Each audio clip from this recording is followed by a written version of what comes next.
문재인 대표가 리얼미터 조사에서도 1위가 나왔는데요. 요즘 뭐 상종감이다, 영입을 잘한다, 어쩐다 해서. 근데 내일 대표직을 사퇴한다는 선언을 할 것이다 라고 예측이 나오고 있습니다. 자, 더민주는 김종인 선대위원장을 영입해놓고 이분의 위상과 권한을 놓고 지금 뭐 딴소리가 벌어지고 있다. 좀 시끄러웠습니다. 처음에는 이 김종인 씨는 선대위원장으로 온 거다. 그렇기 때문에 호남 선거위원장이 한 명 더 있다 하는 이야기가 입당 발표가 난 그날과 그 다음날 계속 나왔습니다. 그래서 김상곤 불출마를 선언한 사선 의원을 공동선대위원장으로 호남 케이스로 하나 더 할 거다 이랬는데, 김종인 위원장이 나는 단독으로 영입된 사람이다. 무슨 소리냐. 정권을 주고 단독으로 한다 해서 왔다. 이렇게 하니까 이런 소리가 쑥 들어가고, 그 다음에 나온 소리는 나중에 통합했을 때, 즉 천정배의 이 국민회의라는 당과 또 정의당 이런 당들과 통합을 했을 때는 그쪽 당에서 온 사람들도 공동 선대위원장으로 시켜줘야 되지 않겠냐, 이런 이야기가 나오기도 했습니다. 근데 문재인 대표가 언제 사퇴하느냐라는 부분을 놓고 김종인 위원장이 선대위가 출범하면 바로 사퇴다, 이선 후퇴가 아니다, 사퇴다라고 못을 단단히 박았습니다. 그러다 보니까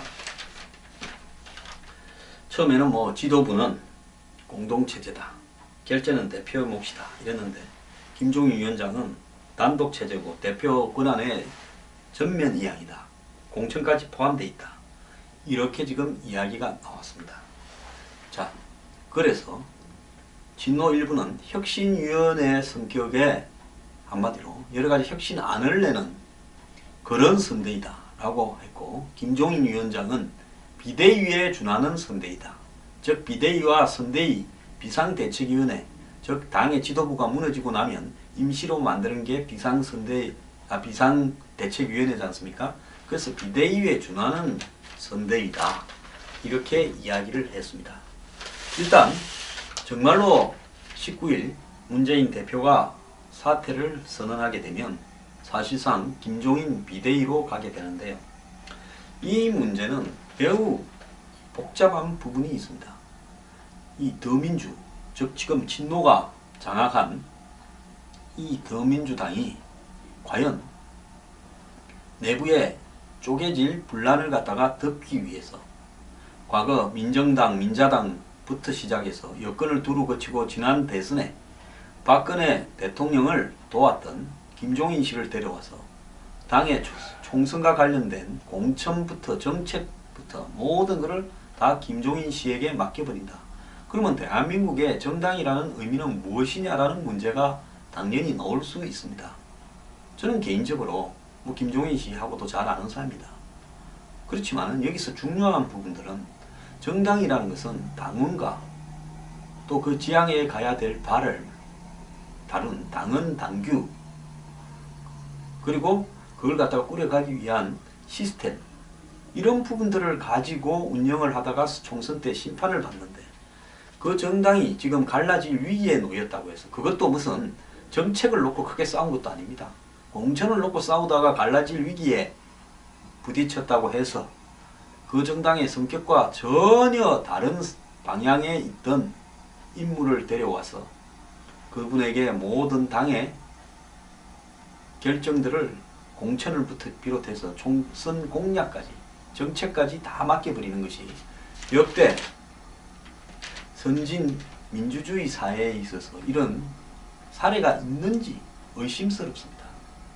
자, 김종인 씨는 선대위원장을 맡으면서 경제정책을 중심으로 이념과 가치, 종북 좌파, 제야 진보 이런 부분에 너무 극명하게 경사된 더민주의 정책을, 현재 박근혜 정부의 경제정책을 제대로 비판도 못하고 있는 그런 야권의 정책을 바꾸어서 합리적인 정책을 내세워서 국민들에게 표를 받는데 본인이 가지고 있는 경제민주화나 복지학중의 이미지를 넣어서 기여하겠다, 또 그런 아이디어를 짜내겠다, 이런 수준이 정상이라고 보고 있습니다.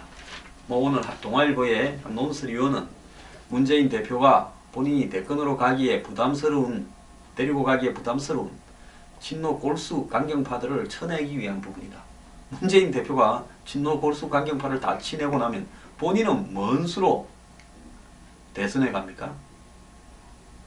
자, 문재인 대표는 김종인 씨를 영입할 때 이렇게 빨리 그만두려고 생각하지는 않았을 겁니다. 적어도 설 전에 선거구 획정 당 인재 영입을 마무리하고 공천과 관련되는 시스템도 어느 정도 정해놓고 뒤로 빠지겠다.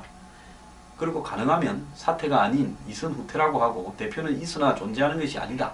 이런 형태로 하려 했을 건데, 근데 김종인 씨가 들어오자마자 단독 선대위원장이고 정권을 주기로 했다라고 하면서 문 대표가 빨리 사퇴라고 사실 압박을 했습니다.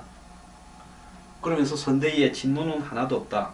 친노 패권주의 수습 능력이 없으면 맞지도 않았을 것이다. 라고 이야기를 했습니다.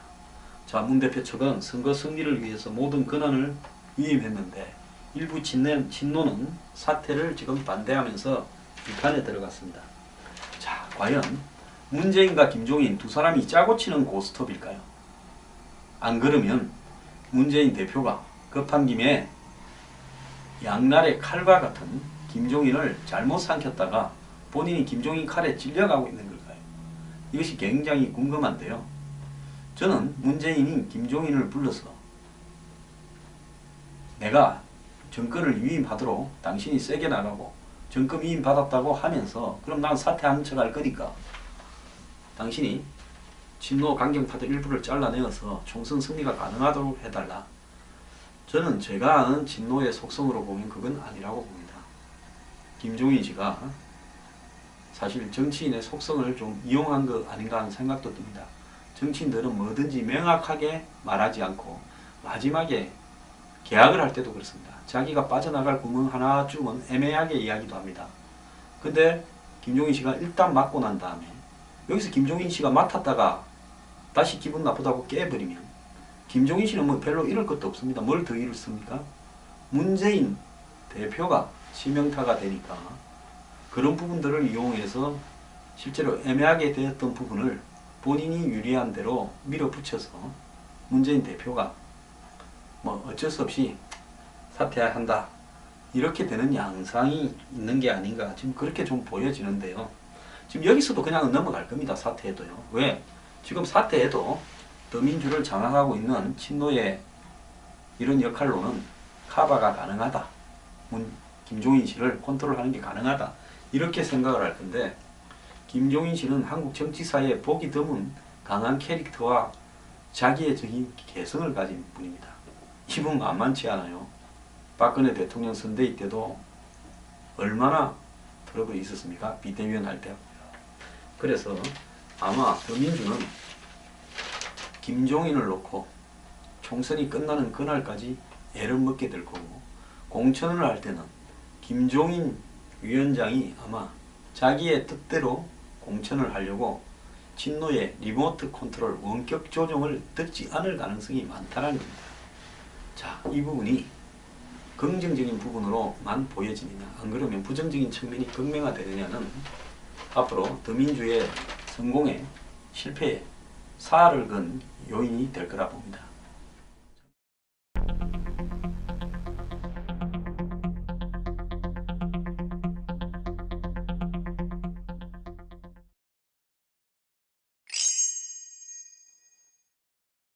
지금 전남 강진 토담집에 있는 손학규 의원의 거취가 상당히 주목되고 있다. 이런 이야기가 나옵니다. 안철수 국민의당에서는 당대표로 손학규 씨를 당기려고 한다. 당연히 그러려고 하겠죠. 수도권에서 손학규 씨가 당대표를 맡고 그렇게 되면 안철수 사당화 논란도 줄어들고 호남의 지지율도 더 올라가고 수도권의 득표도 가능할 겁니다. 그런데 여기서 이제 안철수 의원이 조금 급해진 부분이 있어요. 2주 전만 하더라도 안철수 당이 문재인 당보다 2배 이상의 지지율이 높았는데 최근에 조사에서 역전이 되어서 문재인 당이 2% 정도 더 높다. 뭐 비슷하다. 이런 결과가 나왔습니다. 그 결과를 놓고 해석을 하면 문재인 당이 활발한 영입을 통해서 변화하는 모습을 보여주면서 안철수 당은 반면에 영입에 실패하고 여러가지 잡음이 일면서 안철수 사당화 논란도 가속화되고 동교동 기득권들도 글로 가고 이러면서 여러가지 비판이 나오니까 곤혹스러워진 상황이 아닌가. 지지율도 떨어지고요. 근데 뭐 며칠 전에 사진이 하나 실렸습니다. 아마 남산의 하얏트 호텔로 짐작이 되는데요. 호텔 창가에서 찍은 사진에 김한길과 건노갑 이 두 분이 마주 앉아서 신당 대책을 논의하고 있다는데, 이 그림으로 상징되는 국민의당이 과연 안철수 의원의 혁신, 낡은 진보 청산이라는 새로운 어떤 가치를 담을 수 있겠는가 하는 문제가 고민일 겁니다. 근데 손학규를 당기려고 할 건데, 손학규 전 대표는 한때 자신의 계보 의원들이 탈당을 해서 안철수 의원한테 가는 부분에 대해서 매우 부정적인 견해를 피력하고 그대로 있으라 그랬습니다. 지금 손학규 의원은 정계를 은퇴했다라고 대외적으로 공언해 놓고 있기 때문에 사실상 이래라 저래라 말을 하기 굉장히 어려운 처지일 건데요. 그럼에도 불구하고 그렇게 이 공언을 한 부분은 사실 안철수 신당이 가장 엿을 먹어버린 사람이 손학규 전 대표입니다. 손학규 대표는 문재인 체제가, 친노 체제가 붕괴되면 그 다음에 바로 이 교체될 대권 주자로서 유력했습니다. 그래서 총선에서 문재인 대표 체제가 패배하게 되면 손학규로 바톤 타치될 가능성도 있었다. 이런 부분을 기대했는데 갑자기 안철수가 탈당하면서 당을 만들어서 손학규 전 대표는 이 닥쳤던 개꼴이 되어버렸습니다. 자, 이제는 친노만 중심으로 남아있는 더민주에도, 그 다음에 비주류가 나가있는 안철수 당에도 양쪽 다 가기 어렵게 됐어요. 안철수 당에 가면 안철수 사당에 바지 사장하라는 이야기밖에 더 되겠습니까?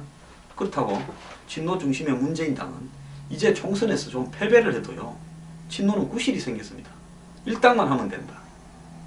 자, 옛날에는 새누리당에 패배를 하게 되면 선거 패배다 해서 130, 40석을 얻어도 선거 패배로 규정될 수도 있었는데, 이제 안철수당이 생겼기 때문에 어차피 분열해서 졌다, 이런 소리를 들을 것이기 때문에 안철수 당보다는 의석만 한 석이라도 많으면 이긴 거다라고 이야기할 수 있게 되어버렸습니다.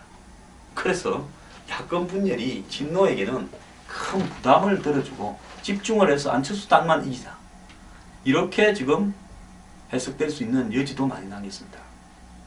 그리고 수도권에서 천정배와 정의당하고만 합치게 되면 지지율은 좀 더 올라가고 호남 지지율도 커버가 가능할 거다, 이렇게 계산하고 있을 겁니다. 자, 이 속에서 과연 손학규 대표가 지금 나가서 당대표를 맡을까요? 저는 안 할 거라고 보고 있습니다. 손학규 전 대표가 안철수 당에 가서 당대표를 맡았다면 한마디로 선거 결과도 자기가 져야 됩니다. 지금 자기가 한 일도 없는데 그 책임을, 자기가 주인도 아닌데 장사 실패하면 바지 사장이 대신 감방 갑니까? 그걸 한다면 손학규 씨는 이제는 갈 때까지 가버린 사람이죠. 그렇기 때문에 아마 안철수, 문재인 사이의 싸움을 좀 더 지켜보면서 인고하는 시간이 더 길어져야 손학규 전 대표한테는 뭔가 기회가 올지 모르겠습니다.